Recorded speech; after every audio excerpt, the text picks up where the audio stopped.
Assalamualaikum warahmatullahi wabarakatuh. Bismillah, alhamdulillah, wassalatu wassalamu ala rasulillah Sayyidina Muhammad ibn Abdullah wa ala alihi wa sahbihi wa azwajihi wa zuriyatihi wa lil baitihi wa man tabi'ahum bi ihsanin ila yaumil qiyamah. Asyhadu an la ilaha illallah wa asyhadu anna Muhammadan abduhu wa rasuluhu la nabiyya ba'da. Qala Allah Ta'ala fi kitabihil karim. Bismillahirrahmanirrahim. Inna a'tainakal kautsar fashalli li rabbika wanhar inna syani'aka wal abtar. Shadaqallahul azim. Semoga para sahabat semua dimanapun berada selalu berada dalam keadaan sehat walafiat, diberikan kebahagiaan lahir wal batinah, diberikan kesejahteraan lahir wal batinah, diberikan umur yang panjang, umur yang barakah untuk beribadah kepada Allah Subhanahu wa taala, dan diberikan rezeki yang halalan thayyibah yang melimpah juga untuk beribadah kepada Allah Subhanahu wa taala dan berbuat baik kepada sesama manusia. Amin ya rabbal alamin. Para sahabatku terindah semuanya, pada video kali ini senang saya masih bisa mendampingi, masih bisa menghadiri untuk turut serta memberikan solusi, memberikan kontribusi berupa ide-ide melalui channel Terindah Sayyidina ini kepada negeri ini, kepada para pemirsa khususnya yang menonton channel Terindah ini. Kita tanggal 2 April kemarin atau hari Rabu 2025 April, kita dikejutkan oleh sebuah kebijakan daripada Pak Donald Trump, Presiden Amerika Serikat, yang menerapkan reciprocal tarif kepada Indonesia sebesar 32%. Bukan hanya Indonesia, tapi banyak negara yang mendapatkan semacam target daripada perang dagang Amerika Serikat yang diterapkan oleh Pak Donald Trump kepada seluruh negara sahabatnya yang berkontribusi untuk saling mengimpor dan mengekspor barang-barang dagangannya ke Amerika. Dan kita tidak membahas kepada negara-negara lain yang katanya Vietnam mendapatkan 39%, kemudian Malaysia mendapatkan sekian persen. Kita tidak membahas tentang itu, tapi kita membahas tentang Indonesia yang 32%. Karena saya akan mengulasnya secara sederhana untuk kita sama-sama pahami. Dan setelah kita pahami, tentu bagi kita rakyat biasa yang mendengarkan ini, yang mengetahui ini, tidak perlu cemas-cemas, tidak perlu khawatir-khawatir, karena ini adalah makro. Jadi terlalu luas cakupannya untuk ke Indonesia, untuk rakyat Indonesia. Tapi bagi pemerintahan tentu harus cemas, harus mencarikan solusi untuk yang terbaik untuk negeri ini, agar negeri ini tidak terpuruk oleh kebijakan paman Trump yang terkesan katanya ugal-ugalan. Tapi kita harus memahami juga bahwa Amerika Serikat memang selama 10 tahun terakhir dia mengalami suatu defisit perdagangannya kepada negara-negara hampir di seluruh negara yang ada di dunia ini. Perdagangan negara-negara atau ekspor negara-negara di dunia ini ke Amerika sebagian besar adalah mengalami keuntungan atau mengalami surplus perdagangan, seperti Indonesia juga mengalami surplus perdagangan dengan Amerika Serikat, sehingga Pak Donald Trump itu menerapkan reciprocal tarif atau tarif yang imbal balik. Ketika Indonesia dinyatakan dia oleh Amerika Serikat, Indonesia dinyatakan mendapatkan surplus perdagangan itu sekitar 67% ke atas. Dan Pak Donald Trump menerapkannya setengah daripada yang surplus perdagangan itu tadi, sehingga Indonesia mendapatkanlah sebuah tarif 32%.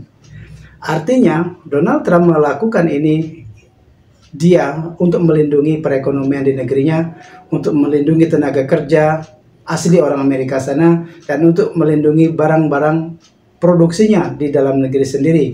Sehingga apa yang dia lakukan ini sangat heroik atau mendapatkan semacam gelar kepahlawanan secara ekonomi Pak Donald Trump ini, karena beliau berusaha untuk melindungi rakyatnya dengan cara menerapkan reciprocal tarif kepada seluruh dunia yang melakukan ekspor ke Amerika Serikat.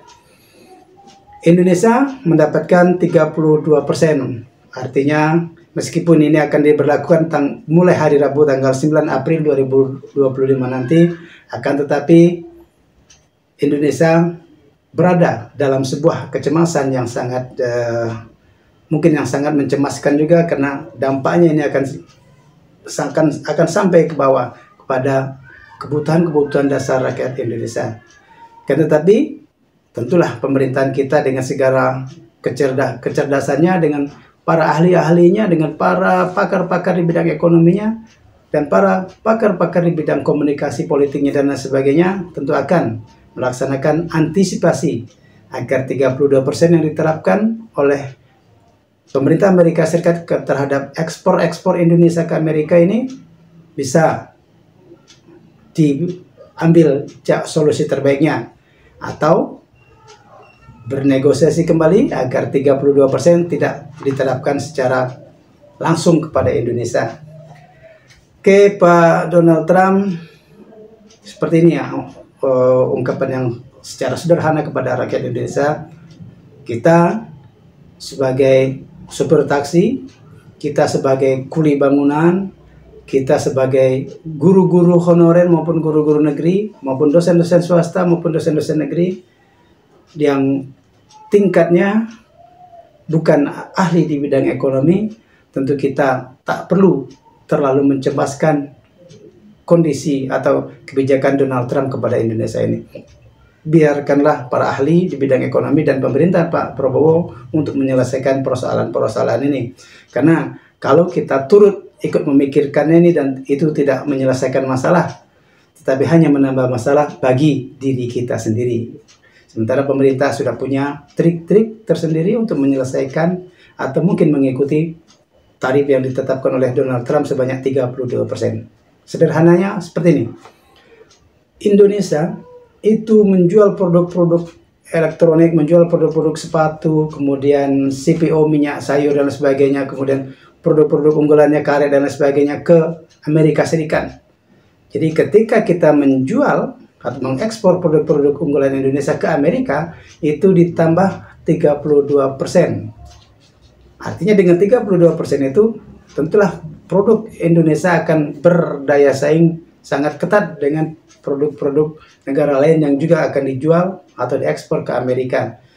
Jadi intinya dari sisi positifnya bahwa memang Indonesia itu harus terus meningkatkan kualitas daripada produk-produk ekspornya ke luar negeri, dan juga seandainya memang 32% ini mengalami kesulitan bagi Indonesia, tentu kita juga bisa bernegosiasi. Dan saya baca-baca berita, saya survei-survei di media massa dan media sosial lainnya, pemerintahan Pak Prabowo itu akan mengirimkan tim-tim ahli untuk bernegosiasi kepada pemerintahan Donald Trump. Kita tidak tahu bagaimana pola untuk konsultasinya atau meminta keringanan dan sebagainya, kita tidak tahu. Tetapi Menteri Ekonomi Ibu Sri Mulyani telah membuatkan suatu jalan-jalan lurus untuk memecahkan atau untuk mengantisipasi 32% ini agar tidak menjadi kolaps kepada negara Indonesia. Karena salah satu ekses buruknya atau dampak buruknya kepada Indonesia ketika 32% ekspor Indonesia ini diterapkan oleh Trump dan kita tidak bisa bernegosiasi, tentu juga akan menambah nilai tukar rupiah kita akan menjadi lebih tinggi. Saat ini saja sudah 16.720 rupiah satu dolarnya. Kemungkinan kalau seandainya 32% ini tidak renegosiasi lagi oleh pemerintah Indonesia kepada pemerintahan Donald Trump, mungkin bisa tembus 17.000 rupiah satu dolarnya. Dan ketika dolar Amerika ini tembus 17.000 rupiah ke atas, tentu akan berdampak kepada bahan-bahan pokok di Indonesia juga akan semakin meningkat. Artinya akan juga berdampak kepada masyarakat Indonesia terhadap daya belinya. Sementara gaji yang diterimanya sudah pas seperti itu, akan tetapi harga kebutuhan pokoknya akan meningkat karena dolarnya pun meningkat. Dan itu mungkin dampak yang terburuk untuk kita sebagai rakyat biasa, yang dampaknya secara langsung kepada kita. Tapi kita juga bisa mengantisipasi. cara mengantisipasinya, jangan terlalu boros. Pergunakanlah uang yang sudah ada itu dengan tarif dolar yang lama.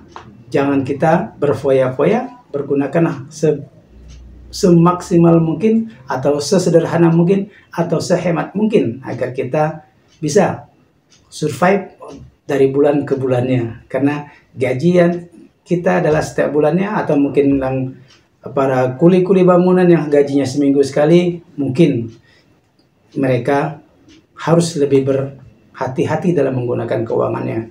Karena toh bulan ini bekerja, belum tentu bulan depan para kuli-kuli bangunan itu akan bekerja. Kenapa? Tidak tahulah, kemungkinan ada kesusahan ekonomi daripada pemborongnya atau daripada pemilik bangunannya, sehingga menyetopkan pekerjaan itu tadi.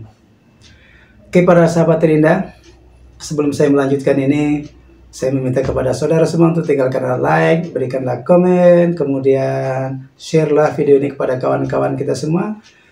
Dan juga jangan lupa subscribe bagi kalian yang belum subscribe channel Trinda Suyadinat ini. Sehingga itu akan membuat saya lebih bersemangat membuat konten-konten yang kontennya cukup serius, tapi kita bahas dengan cara sangat-sangat sederhana sekali. Sehingga kita bisa mendapatkan solusi sederhana dan tidak membuat kita semakin pusing kepala. Tarif